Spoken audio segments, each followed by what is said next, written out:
The Mistress Manual, The Good Girl's Guide to Female Dominance by Mistress Lorelei. Introduction, How to Use the Mistress Manual. Most power is illusory and perceptual. You have to create an environment in which people perceive you as having some power. Carrie Saxon Perry. Being a dom is as much a matter of attitude as actions. The ideas you will find here are not an inflexible etiquette, a single violation of which will disqualify you from the sisterhood, but an infinitely variable recipe for enjoying sensual dominance. For some of you, that dominance will be a delightful bedroom game. For others, it will become the basis for a whole new way of handling relationships. I can't tell you exactly what will please you sexually. What I can offer is practical suggestions, safety tips, and insights into guy sub psychology, plus something to do with your hands while you figure out what you like.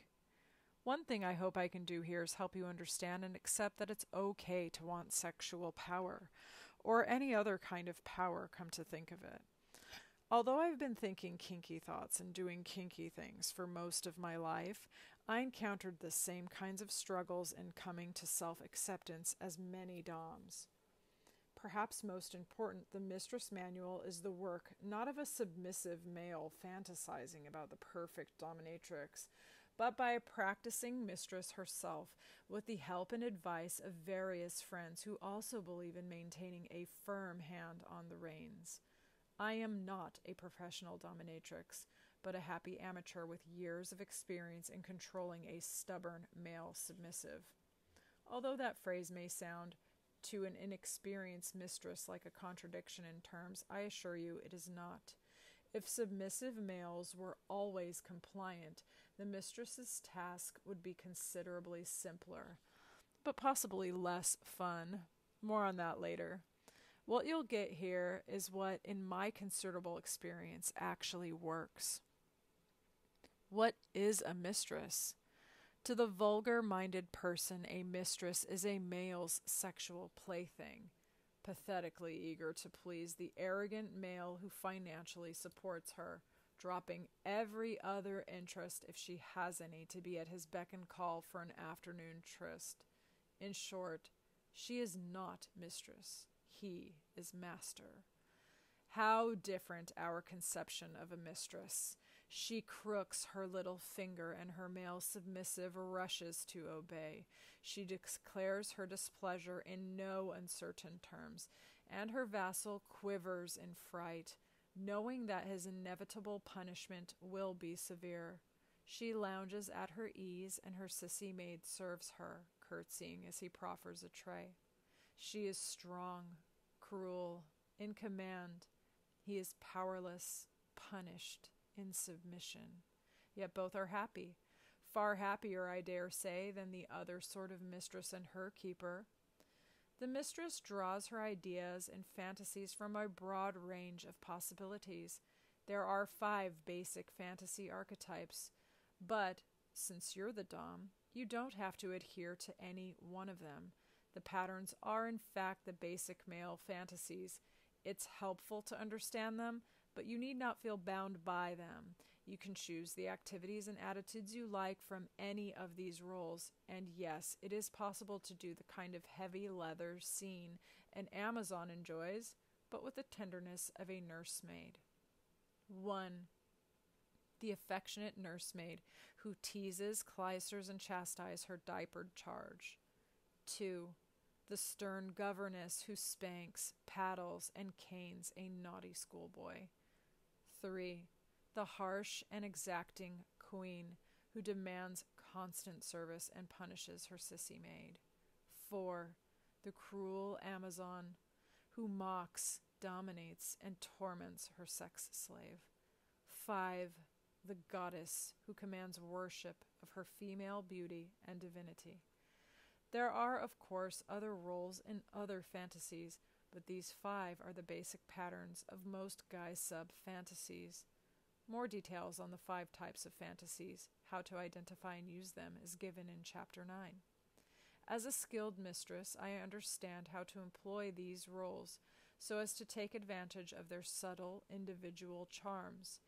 In the pages of the Mistress Manual, I will train you, my dear reader, to do so.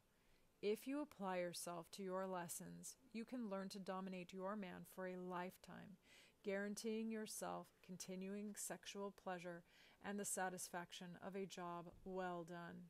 In return, your submissive will offer you slavish devotion, for only in the wise care of a well-trained mistress can he find peace and happiness.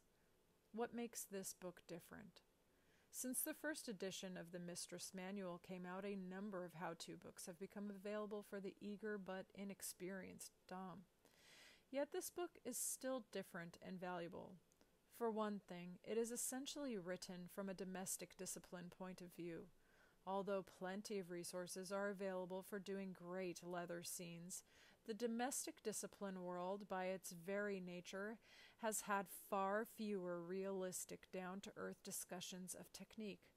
All too often, publications designed to appeal to the domestic discipline culture emphasize fantasy at the expense of practical instruction or safety.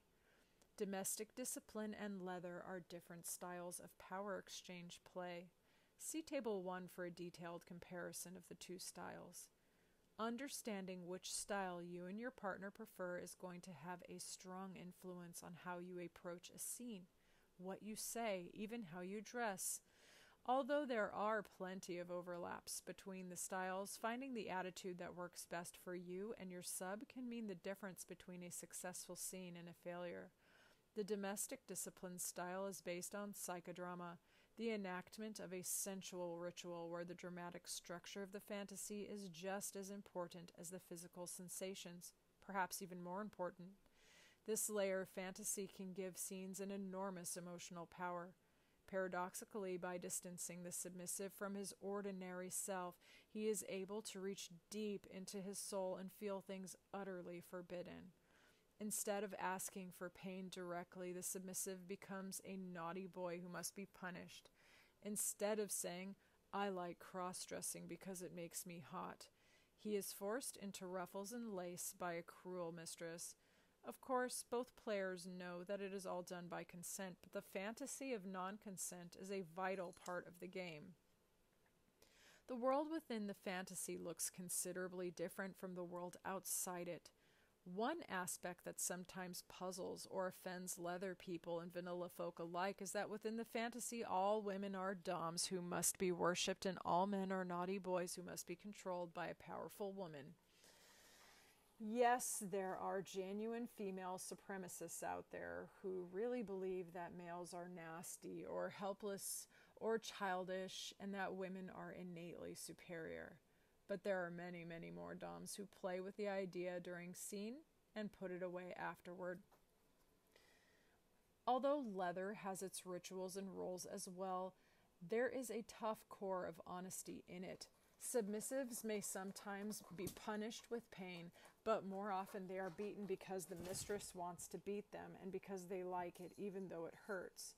The raw emotional power of dominance and submission, sadism and masochism without frills, with only a few chosen rituals, is also enormous, but it appeals in a different way from domestic discipline's cozy role play.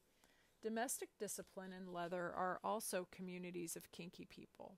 Although what they do is similar enough to create some overlap, it's also just different enough in style and attitude that there's sometimes a regrettable amount of hostility between the two camps. Leather people sometimes fail to see beyond the lace and flowers and fantasies and dismiss domestic discipline people as not real players whose BDM activities are insufficiently intense or honest.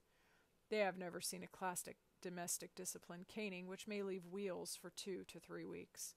Some domestic discipline people look with scorn or fear at leather people whose style may be threatening, but who are, in my experience, loving and gentle, as well as fierce. I cannot single-handed reconcile the two communities. I came out of the domestic discipline community and now belong to the leather world, and I have friends in both camps. What I can do is make it clear that both are to be respected, and that in this book, if I speak with the voice of a domestic discipline goddess, discussing pain play in terms of punishment, I do at least know the difference between that fantasy and reality. The reality is, of course, that I am not a goddess. If I were, the world would be considerably different. What I am for real, at heart, in scene and out of scene, is a dom and a leather woman. Using the Mistress Manual. The impatient reader may sigh, looking at another great square, thick book that demands her attention. You need not read the book straight through, as though it were a text assigned for class. Instead, browse through the table of contents, seeking topics that interest you. Make notes to yourself about which techniques seem exciting.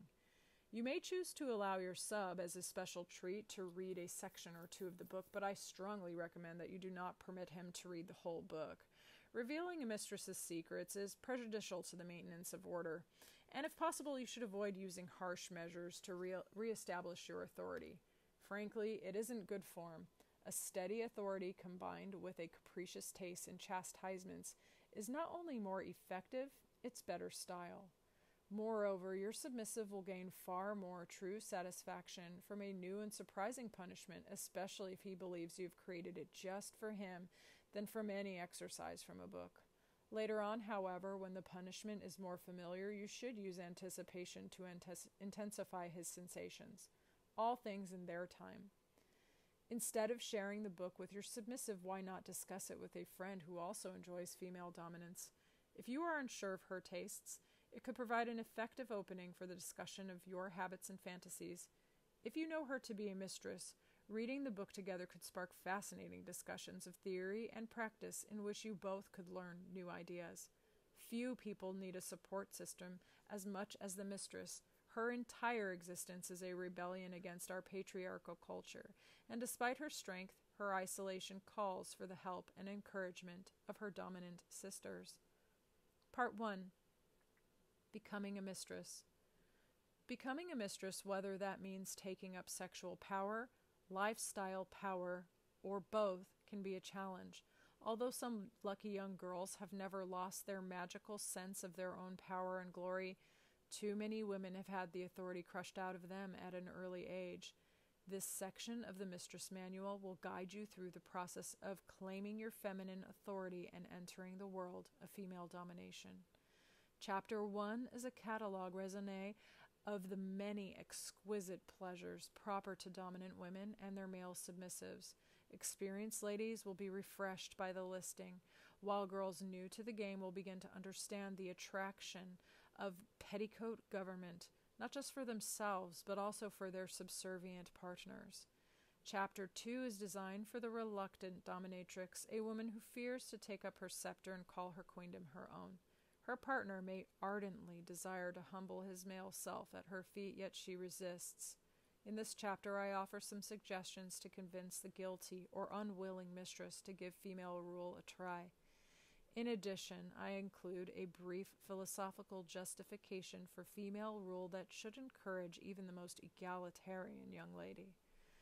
Chapter 3 addresses another problem, that of the dominatrix with no slave to serve her. How can she persuade the macho man of her heart to surrender to her authority, or, failing that, find a submissive male? These vexing questions are answered in frank detail. Chapter 4 offers some useful advice on maintaining a healthy relationship while practicing female domination. Although most couples have no problem adjusting to feminine regime, especially a part-time one, some do encounter difficulties. I list the warning signs of trouble and make some suggestions for keeping your relationship strong and healthy. Part 2, the mistress in action. This section of the Mistress Manual is a primer for your delightful first steps into the practice of female dominance. Experienced mistresses may smile at some of the basic material I include, but even the most formidable females had to begin her career somewhere. Chapter 5 offers techniques for making the session thoroughly engaging and fulfilling. From the vital issue of pain versus suspense to the role of body language in female dominance, this chapter covers all the basic ideas you need to understand before you plan an actual scene. Chapter 6 gives a guided tour on how to plan, structure, and conduct that most stimulating of games, the session. Instead of giving you an unvarying script to follow, ultimately I fear a very dull proceeding, allowing no scope to your own rich imagination. I have outlined for you the necessary steps in the design of your own fantasy session, unique, individual, and ultimately satisfying. For additional ideas and suggestions, you may turn to the riches of Part 3. Chapter 7 is a treatise on the delightful art of disciplining a naughty male submissive, from the simple yet effective over-the-knee hand spanking to the elaborate and erotic rituals of birching. Each instrument's style and technique is discussed in glowing detail. Chapter 8 covers the various other skills a mistress needs to dominate her submissive male in every circumstance, including a most illuminating section on achieving her own pleasure while continuing to keep her slave in tight control. Part 3, the 5 archetypal fantasies. The 6 chapters in this section discuss the subject of fantasy, what it is, how it works, how to understand and enjoy your submissive's fantasies and your own. The archetypal structure given here is a useful convenience, not a mistress's command engraved in stone. Although most submissives have a major fantasy that falls into one of the 5 archetypes, they also have a minor fantasy from one of the other archetypes, and may even combine elements from several of the basic fantasies. So you should read all the chapters and adapt the techniques for your male's fantasy. If your vassal is a sissy maid, for example, he may not be interested in diapering per se, but he may enjoy the occasional humiliation of being dressed as an infant for punishment. To begin, peruse Chapter 9 and decide which fantasy archetype most appeals to you.